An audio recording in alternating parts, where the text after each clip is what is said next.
नमस्कार आप सबको, जय सिया राम, राधे राधे। स्वागत है आप सबका गोस्वामी तुलसीदास जी की जीवन परिचय के सेकेंड वीडियो में। चलिए शुरू करते हैं। गजानन भूतगणादि सेवितं कपितजम्बूफल चारुभक्षम उमासुतं शोकविनाशकारकं नमामि विघ्नेश्वर पादपंकजं। हे गणेश जी, आप अपना स्थान ग्रहण करें। चलिए शुरू करते हैं। अगर आपने पिछली वीडियो नहीं देखा है तो फर्स्ट वीडियो आप देख लीजिएगा गोस्वामी तुलसीदास जी के जीवन परिचय का। उसके बाद आप ये वीडियो देखिएगा या फिर ये वीडियो देख के भी फर्स्ट वीडियो आप देख सकते हैं। चलिए शुरू करते हैं। वहां चित्रकूट में राम घाट पर जा तुलसीदास जी ने आसन जमा दिया। एक दिन जब वे प्रदक्षिणा करने निकले तो श्री राम ने लक्ष्मण सहित उन्हें दिव्य दर्शन दिए। धनुष बाण लिए घोड़ों पर सवार श्याम और 2 राजकुमारों को तुलसीदास जी ने देखा, लेकिन उन्हें पहचान नहीं पाए। इस बारे में हनुमान जी ने जब बताया तो उन्हें अत्यंत दुख हुआ, लेकिन हनुमान जी ने उन्हें ढाढ़स बंधवाया कि प्रातः घाट पर उन्हें जुगल जोड़ी श्री राम लक्ष्मण के दर्शन होंगे। संवत 1607 की मौनी अमावस्या के दिन जब तुलसीदास जी घाट पर गए हुए थे, 2 सुंदर राजकुमार पधारे।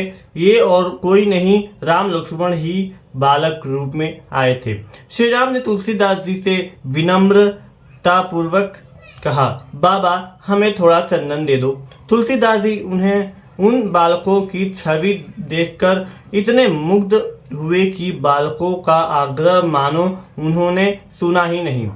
वे उन बालकों के माथे पर चंदन लगाने लगे।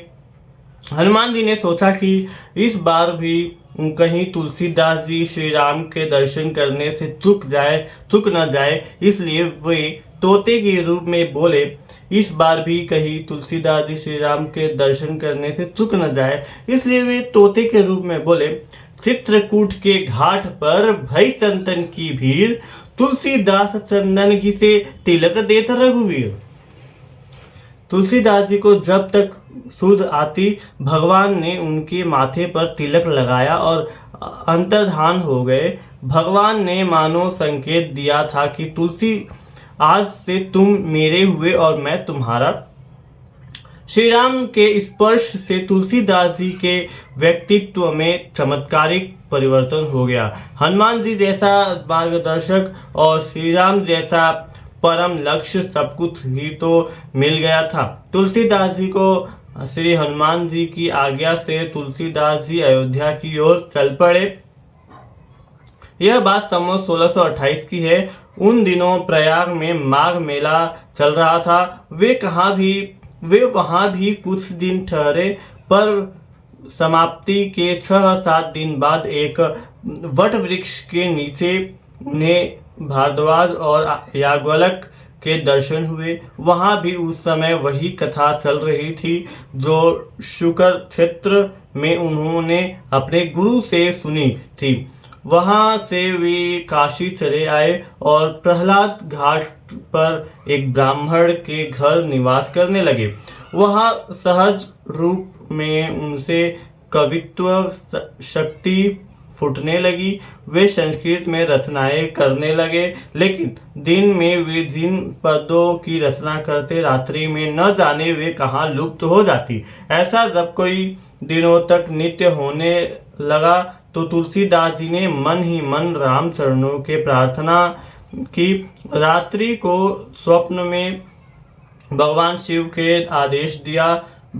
ने आदेश दिया, संस्कृत में नहीं अपनी भाषा में काव्य रचना करो। इसके बाद उनकी नींद उचट गई। सामने खड़े शिव पार्वती को देखकर वे आश्चर्यचकित हो उठे।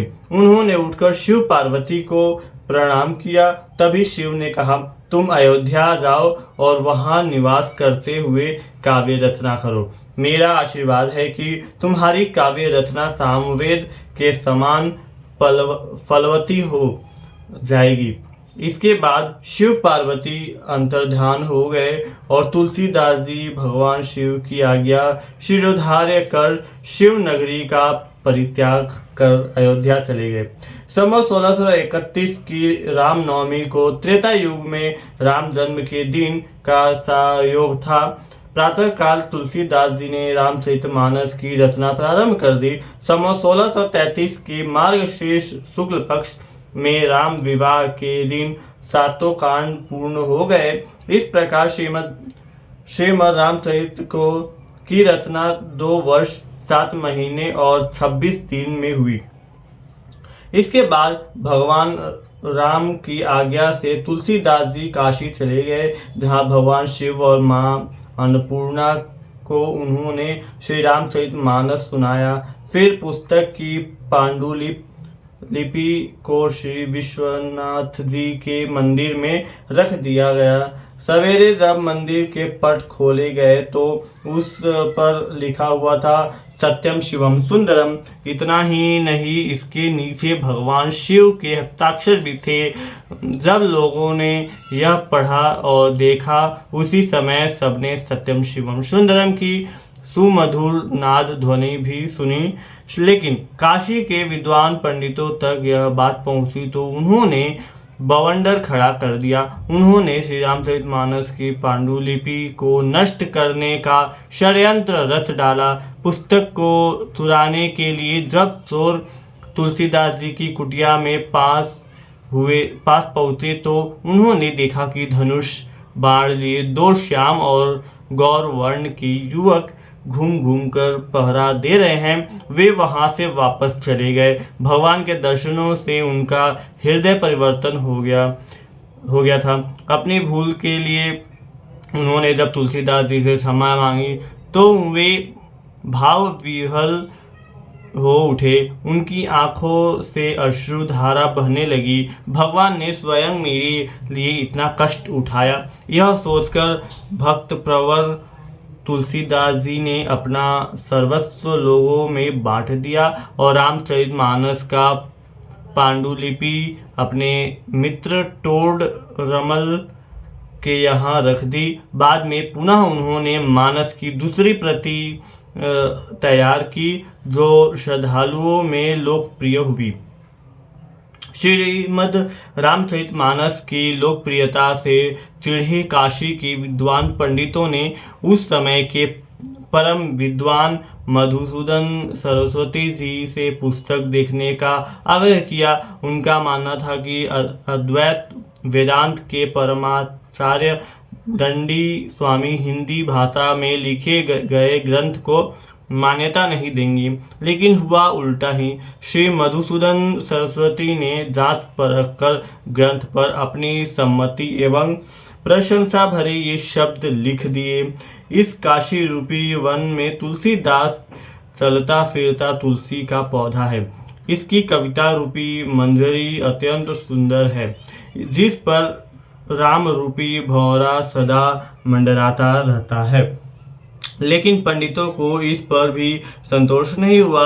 उन्होंने भगवान विश्वनाथ के मंदिर में सबसे नीचे रामचरितमानस को रखा तथा उसके ऊपर पुराणों एवं ब्राह्मण ग्रंथों को रखकर वेदों को सबसे ऊपर रख दिया। इसके बाद मंदिर के कपाट बंद कर दिया।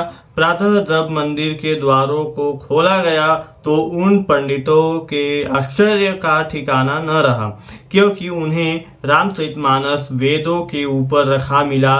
पंडित समाज अपने कृत्यों पर बहुत लज्जित हुआ। उन्होंने तुलसीदास जी से क्षमा मांगी और भक्तिपूर्ण उनके चरणामृत का पान किया। इस घटना के बाद तुलसीदास जी उसी 80 घाट पर रहने लगे थे। एक दिन रात्रि में कलयुग आकर तुलसीदास जी को संत्रस्त करने लगा। उन्होंने हनुमान जी से प्रार्थना की। तब हनुमान जी प्रकट हुए और उन्होंने तुलसीदास जी को विनय पत्रिका की रचना करने की प्रेरणा दी। हनुमदाज्ञा से उन्होंने विनय पत्रिका लिखी और उसे श्री राम चरणों में समर्पित कर दिया। श्री राम ने उसे स्वीकार कर तुलसीदास जी को कलयुग के प्रभाव से मुक्त कर दिया। संवत 1680 श्रावण कृष्ण तृतीया शनिवार को 80 घाट पर गोस्वामी तुलसीदास जी ने राम राम कहते हुए अपने नश्वर शरीर का परित्याग कर साकेत धाम में जा निवास किया। जय श्री सीताराम। इस वीडियो में बस इतना ही, मिलते हैं अगले वीडियो में।